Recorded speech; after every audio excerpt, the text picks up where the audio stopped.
Hello and welcome to our virtual time clock training series. In this video, we'll be covering how to set up the clock out shift rules. Now, these rules can help eliminate unwanted overtime and ensure that employees are clocking out on time. So let's go ahead and get started. With virtual time clock open, we're going to go to File, Turn Administration On,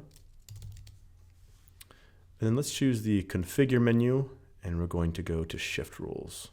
All right, so we have other videos that cover how to create these shifts, the clock in rules, the lunch rules.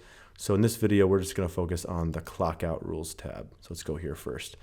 And when I enable these rules, instead of clocking or logging out into user mode, I just create some screenshots that I can show you what employees will see when these rules are in place. All right. So let's start at the top here. So prevent early stop allows you to set a certain number of minutes that prevents employees from punching out early. So for example, if I wanted to make sure employees don't punch out early at all, I can put in 1 minute, and then this is the screen that employees will see. It's too early to clock out. You can't clock out before your 6 p.m. shift, like I have set here.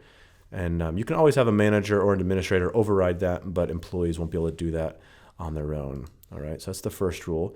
Now, prevent late stop works just like it sounds. You can put in a number of minutes.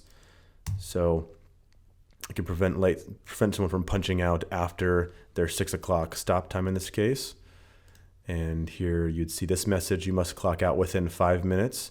And then they'll definitely need to see a manager or a supervisor in this case to get them punched out.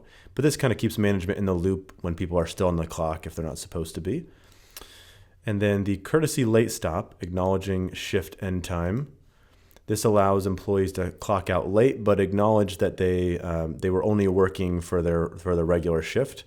This gives a little bit of flexibility so that if employees are doing anything personal right after work before they clock out, they don't have to collect overtime for that.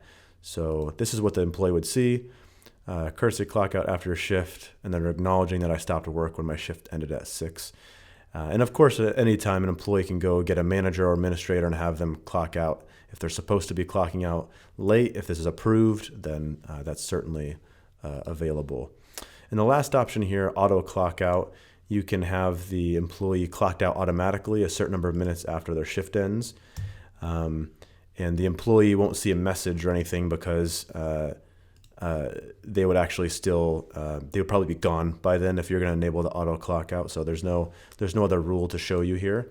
But then on the time clock itself, it'll just have them clocked out at the regular shift end time.